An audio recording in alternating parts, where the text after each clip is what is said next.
This video was made possible by our generous supporters on Patreon. Check out patreon.com/NWR for all the details.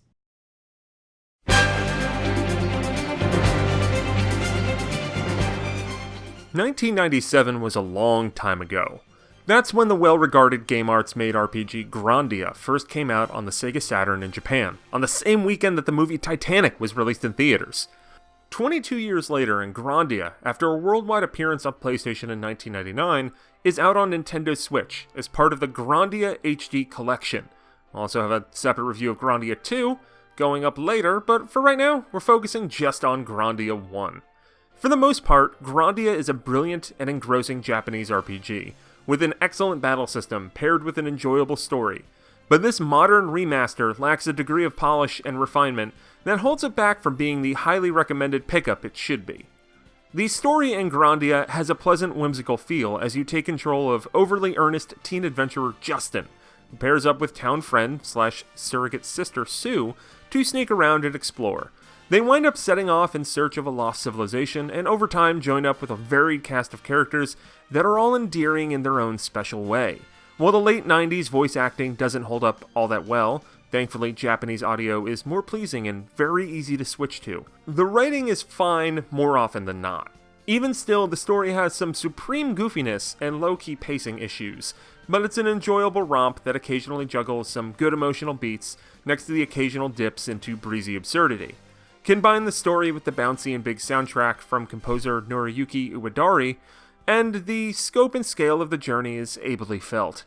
However, the general slow pace is something that's prevalent throughout all of Grandia.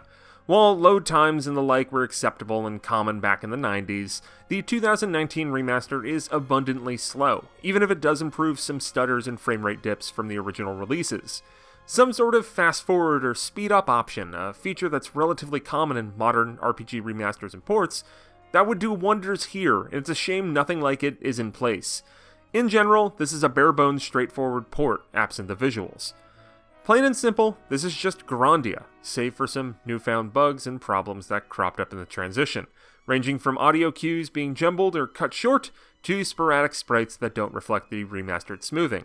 Publisher GungHo seems to be aware of these issues, and will hopefully iron out the kinks, but as it stands right now, an onslaught of periphery and presentation issues plague this port.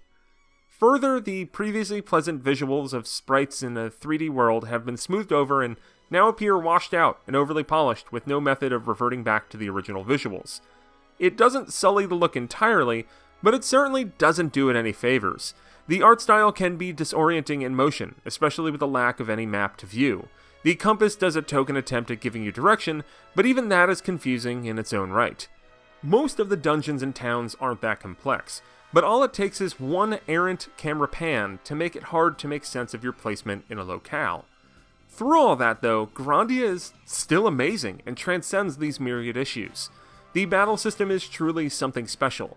Comparisons could be made to Final Fantasy's active time battle system, but in lieu of individual meters, all heroes and enemies are displayed on a line at the bottom of the screen, moving forward as their turn comes up. The basics involve jostling between combo, which attacks quickly and can potentially counter enemy attacks, and critical, which needs time to charge, but can reset an enemy's turn meter entirely. A lot of depth unfurls from that as you try to manage the enemies around you by making smart use of the tools available to you. In an early boss fight, I managed to manipulate combo and critical with my 2 party members to never let the boss get an attack off. Felt great. Additionally, every character has access to different weapon types, which can be leveled up to add stat bonuses specific to that weapon. Bouncing between swords, maces, bows, and more can be beneficial because each bonus is different, and having the weapons at higher levels can unlock powerful special attacks. Magic also works in a similar way, where using magic can level up that magic, adding more abilities and bonuses. The entire battle system works in harmony, and the deeper I got into the game, the more fun it became as I added different abilities, party members, and options.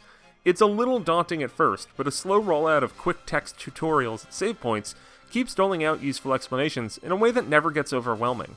While pacing issues might hold back parts of the story, the battle system benefits from the consistent addition and notification of tweaks and strategies.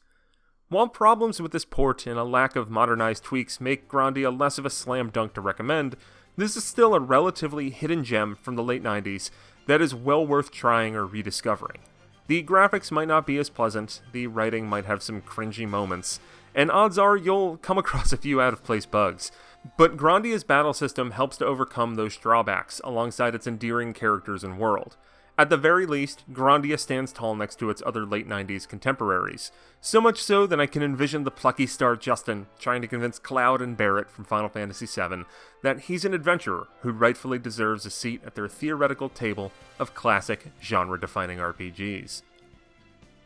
So that's Grandia 1. It's really cool. Port's a little rough. Game's awesome.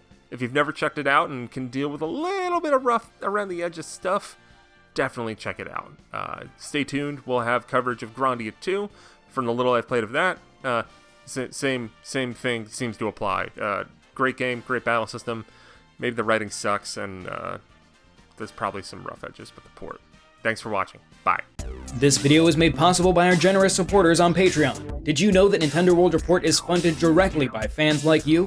When you support Nintendo World Report on Patreon, you get immediate access to multiple exclusive podcasts every month, exclusive Discord channels, an early look at select content, and more, all for as little as $1 a month. Check out patreon.com/NWR for all the details.